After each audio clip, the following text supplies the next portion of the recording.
I'm going to read a short extract from my book. As you'll find out if you read it, I'm very fond of my food and I love exploring different cuisines.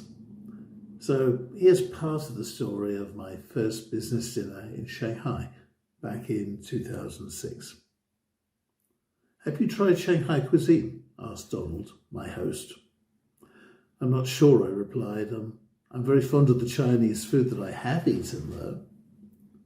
Though if you ate in England, you'll have had Hong Kong food, Cantonese. Shanghai cuisine is different, much better, I told him. I was looking forward to it, and we both said we were happy for him to order. Jinai, my colleague, had reminded me that etiquette meant that the host had to order for the whole table. How brave we were. The menu was a large, thick, leather-bound tome. Ordering took ages, well, at least 10 minutes.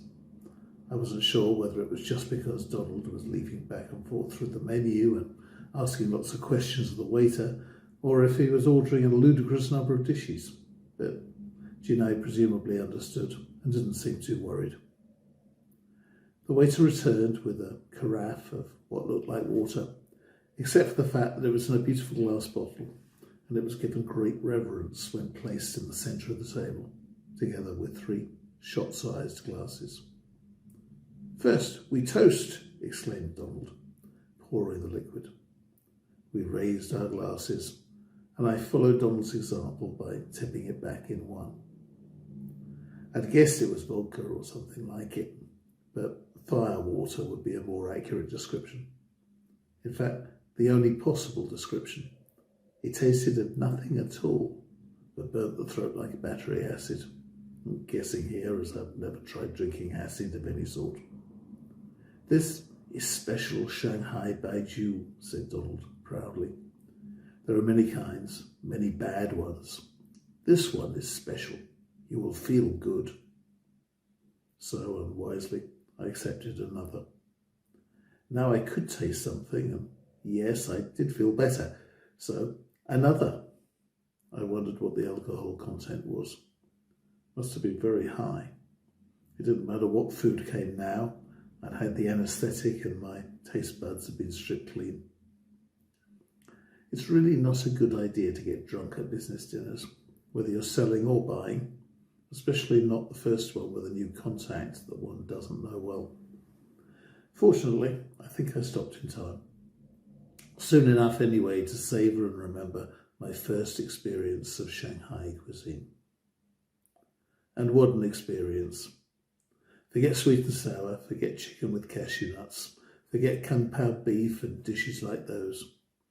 Well, don't forget them completely, because you might well enjoy them more than some of the Shanghai delicacies we were introduced to.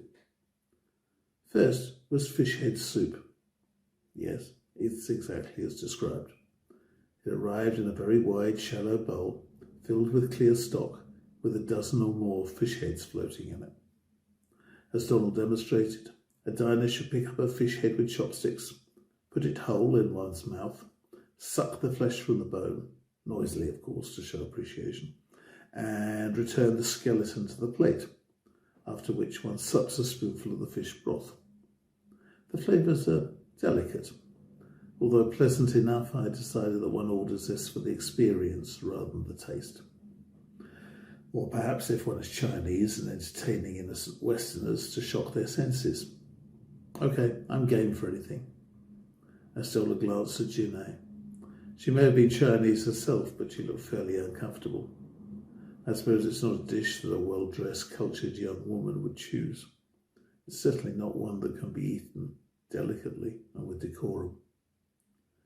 A number of different dishes were brought to the table, but not as many as I'd speculated on from the length of the ordering process.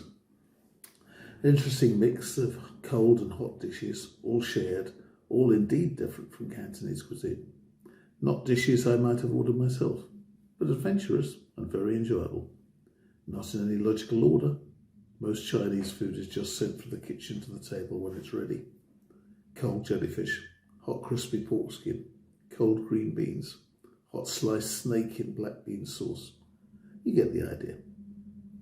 Then the table was cleared for what we were told would be the highlight of the meal, a dish that Donald told us was called Goose Three Ways. 2 dishes were set in the middle of the table. Way 1, the gizzards, and way 2, the lower bony part of the leg with the foot attached. I'm not much of a lover of offal, and although I ate some gizzards and complimented Donald, that offering didn't convert me. On next to way 2. Following Donald's example, I picked up a leg with chopsticks and sucked it, getting a mouthful of not very much, all gristle. "Very delicious," declared Donald. "Eat more. I can order more." I assured him that I had so much else to eat that just one of way 2 was enough. In any case, I had to leave space for way 3. The waiter placed a cupboard bowl in front of each of us, much deeper than a normal soup bowl, and removed the lids, revealing each one to be full of stock, with one whole goose leg swimming in the liquid. As instructed, we held out our hands for the waiter to put plastic gloves on them. The idea is that you plunge your gloved hands into the soup bowl, pull out said goose leg, and then munch at it, plunging and recovering the leg after each bite so as to pick up the juices from the broth. I like finger food as much as the next person, but this was the first time that I'd eaten dinner with plastic gloves on. I can't say that it wasn't fun, because it was. It just seemed a shame to me, as a bit of a foodie, that all this rigmarole wasn't justified by the flavours. Texture there was, yes, but even after many subsequent visits to China, I never gained any enthusiasm for goose, duck or chicken feet and legs with greasy, crunchy scales and gelatinous cartilage. I love fish, but I'd rather eat it off the bone with cutlery or even with chopsticks rather than suck the heads, risk a mouthful of bones and wonder what was done with the other parts of the poor creatures. Goose leg is delicious, but I enjoy it more if eaten off a plate with a knife and fork and with a side plate of soup. Jinai, though, seemed to be used to all this and certainly showed herself to be an aficionado of ways 1 and 2. Her polite appreciation was eclipsed by Donald's gung-ho enthusiasm, every bite or sup followed by an exclamation of "Very delicious!" I smiled, nodded, and tried to reciprocate as best I could. "You will come back in September. We will have hairy crab season. Very delicious. And you will stay for Mooncake Festival. Very special. Mooncakes, very delicious." Well, if that's alerted your taste buds, read the rest of the book. Thanks for listening.